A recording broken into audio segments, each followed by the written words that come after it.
Welcome to the Jill on Money Show. It's Monday, November 7th, and we are here answering financial questions of yours. And the way that we do that is you don't just yell out into the universe. You don't just blurt out what you're thinking to your friend and think your friend's going to have the answer to your financial questions. You go to our website, JillOnMoney.com, click the Contact Us button, you write your little message to us, and then you check the box that says you want to come on the air. And if you do that, Mark does everything else. So just go ahead and bookmark the JillOnMoney.com website. So anytime you have a financial question, you know that we are there for you. Today, we are talking to Lynette from Boston. And Lynette, what brings you to our airwaves today? Hi, Jill and Mark. I am so happy to be here. I discovered your podcast earlier in the pandemic during my daily walks, and I have been tuning in every day, every week ever since. Oh, thank you. Oh, you're so welcome. And I'm so happy to be here. I really am. So I've got I guess, an unusual question, and I haven't heard it posed very often on the podcast. I started paying a bit more attention to our investments during the pandemic, as I'm sure most people have, especially after listening to you and Mark so often. So one of the things I noticed is that my spouse and I'm 51 years old. My wife and I, we have no kids. We rent.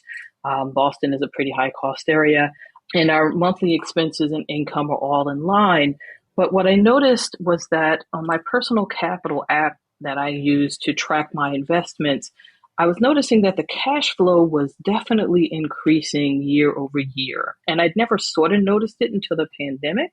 Mm-hmm. But what I really noticed was that one of the things I did during the pandemic after listening to the show, and of course Mark is Roth all the time, was I switched from my pre-tax 401k to a Roth 401k. But even so, I started realizing that the dividends that are paid out quarterly from my funds, they're accelerating quite greatly. And so, right now, as of in 2022, I'm estimated to have $13,000 in dividends that, of course, is reinvested back into my two index funds. But for all the retirement calculators estimating what my future retirement income would be, I also discovered future value dividend calculators that sort of estimate what my future dividends would be paid out on those accounts. And if my calculations are right, or if the calculators are right, by the time I hit 65, my dividends alone paid out on my 401k plan would be approximately $90,000 a year. So first of all, wait a second. I just want to make sure I understand that. So you're saying just the dividends of the positions themselves in the retirement account before we take the money out for taxes, right? Yes. Okay. Just got to make sure that I got that. Okay. So how much money is in the account now? And then what's the assumption that the account grows to by 65? Do you have that number also? I do. So right now in the 401k, there's $372,000, and Mm-hmm. that is paying out about 13,600 this year in dividends. Okay. If we fast forward 15 years, when I'm Mm-hmm. closer to 65, with a modest 3% price appreciation in the funds and Mm-hmm. about an 8% annual dividend growth rate, my value would be closer to 1.143 million, Mm-hmm. and the approximate dividends would be at about 88,000. Got it. I got it. I don't know if the annual dividend growth rate, if that's like normal, historic, it's just not one of those rates that I've focused on. So I promise I will look into it. For right now, from what you're saying, the way that I hear this is you're saying to yourself, well, wait a minute. If I'm reinvesting it now, can I just pull the money out? And you could. You could. Of course, that would then change the 3% price appreciation, in that you would no longer be reinvesting dividends. You'd be using those dividends, which is fine. So you have a couple of index funds, or what's what is the composition of this account?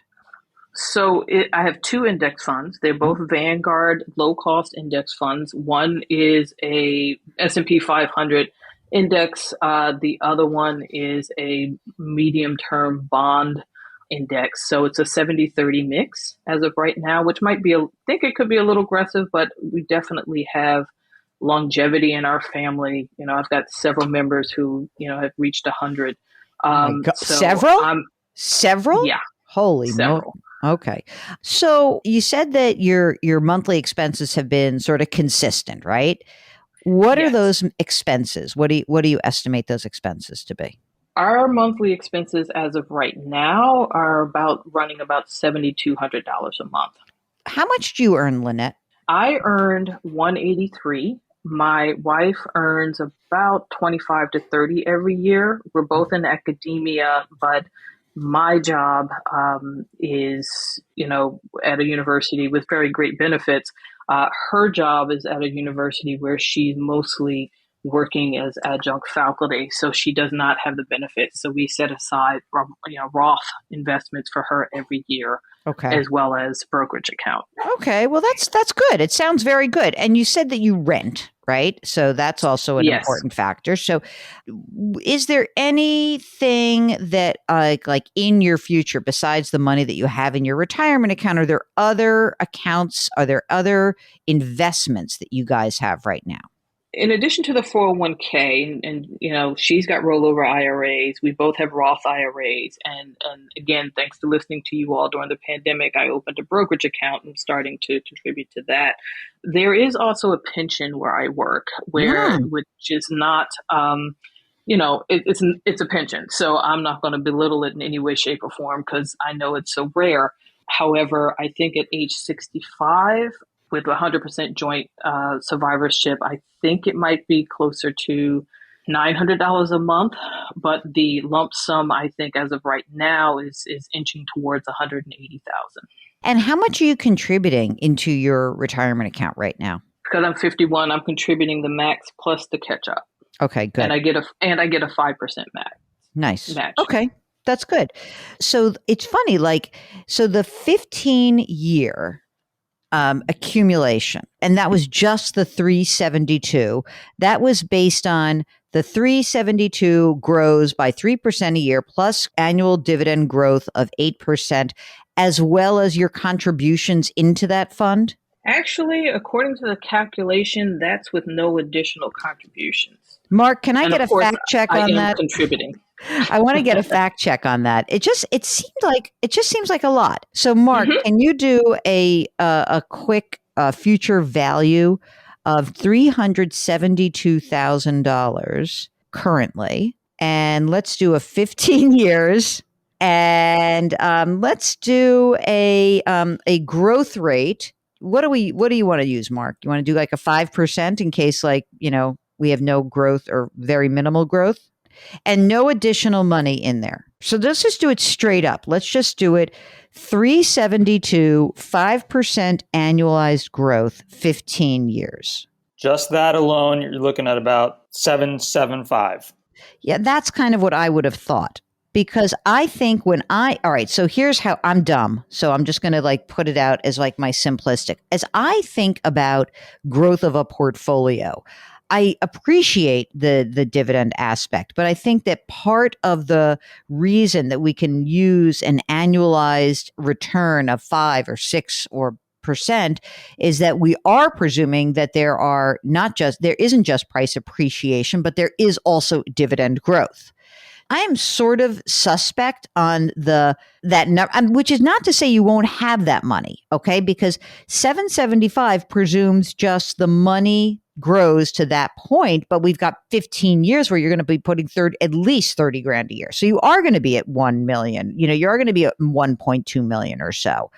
And the way that I would think about the dividends is that it adds to the value.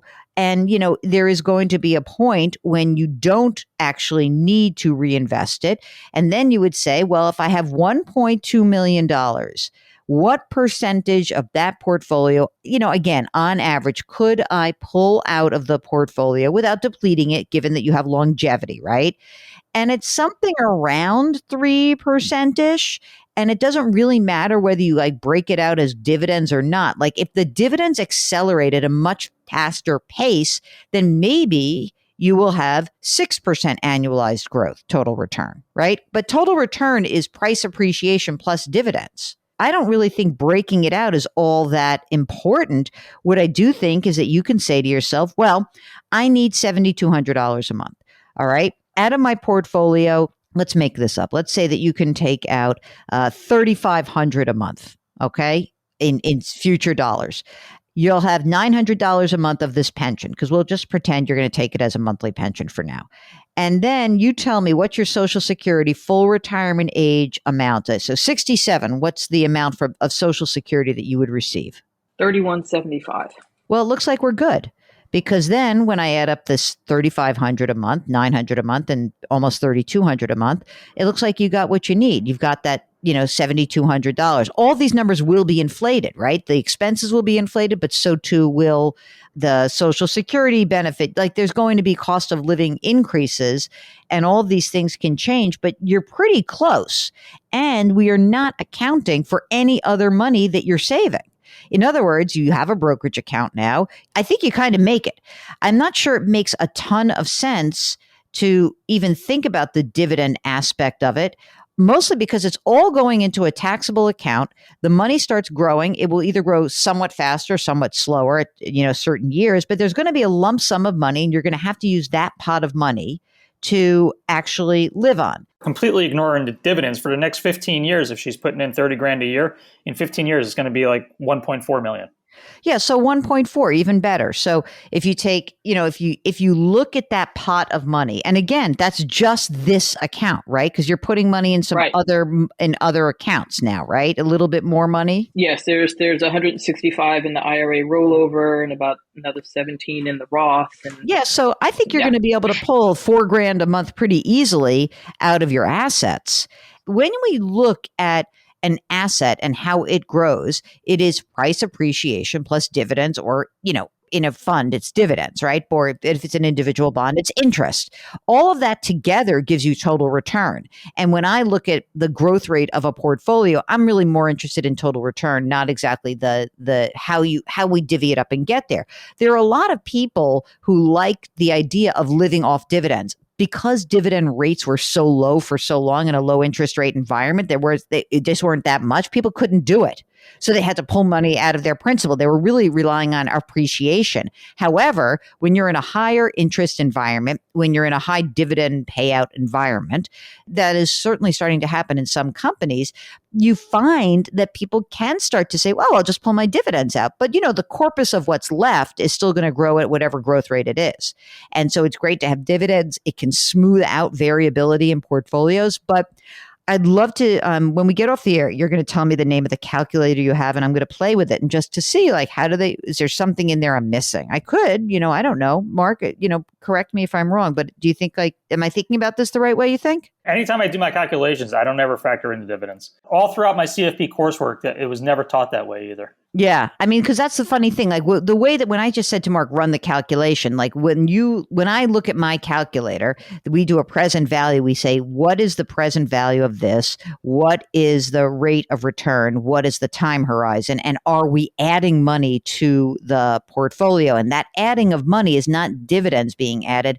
It's new money going in terms of contributions. That's how I was taught. But meanwhile, it does sound like you're in good shape, Lynette. I mean, that's the more important aspect of this, like big picture wise. I feel like you're in good shape. I really do. Estate planning and life insurance, since you're the primary or the larger pay earner, do you have that stuff in place? Yep, we each have $1.5 million in term life, and we also have all of our estate documents done. I mean, 5 stars for you, for sure. Lynette, is there anything else we can do for you today? I will say that I'll be happy to share the calculators that I use. And I'll also just say that the other investment accounts, the rollover IRA and the Roth IRA, also have a good amount of dividends that are sort of being paid out every year. And again, I can see that on my personal capital app. And so, I always sort of track the cash flow. Just curious if, those are easier accounts, very, very long down after road, because I expect to tap the 401k first, where I could just sort of turn off reinvestment and just let those dividends sit in cash until I need them. Absolutely. Like that's like actually more like of a management situation in terms of like cash flow management, where the dividends will help. Like, for example, let's say that, you're 72 years old. It's time for your required minimum distributions. If in advance you say, hey, you know what? I'm not reinvesting dividends. I'm just going to let it flow into the cash, into the money market. And that's going to be my required minimum distribution for the year. That's a way to, I think, use the dividend structure rather than, again, this is like a little bit of a different horizon in this universe. But like, if you think back 5 years ago, all of the larger drivers of gains in the S&P 500 were technology companies, and they didn't pay dividends, right? So no one was thinking that way. They were thinking, when I need the money, I'll sell something and I'll raise the money. I think that having dividends provides cash flow management that's a lot easier. That I agree with. So that if, we come to a period of time when you're retiring and you were sitting down and talking about this, or you're talking to a financial advisor, what they're saying is, this pot of money will clearly generate what you need. Now let's manage the cash flow so that you don't have to worry about selling an asset at the wrong time to raise the money you need for A, living expenses, and B, required minimum distributions. And then I do think the dividend aspect of it does help you out quite a bit. But I think it's more of a cash flow thing.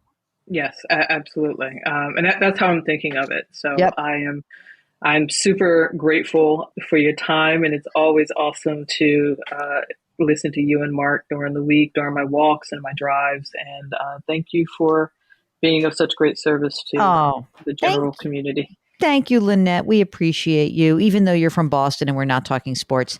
And if you, like Lynette, would like to come and join us and talk dividends, talk cash flow management, talk retirement, talk about longevity risk, which is like a real risk because, if you're going to live to 100, all bets are off on how much more money you need to accumulate, right?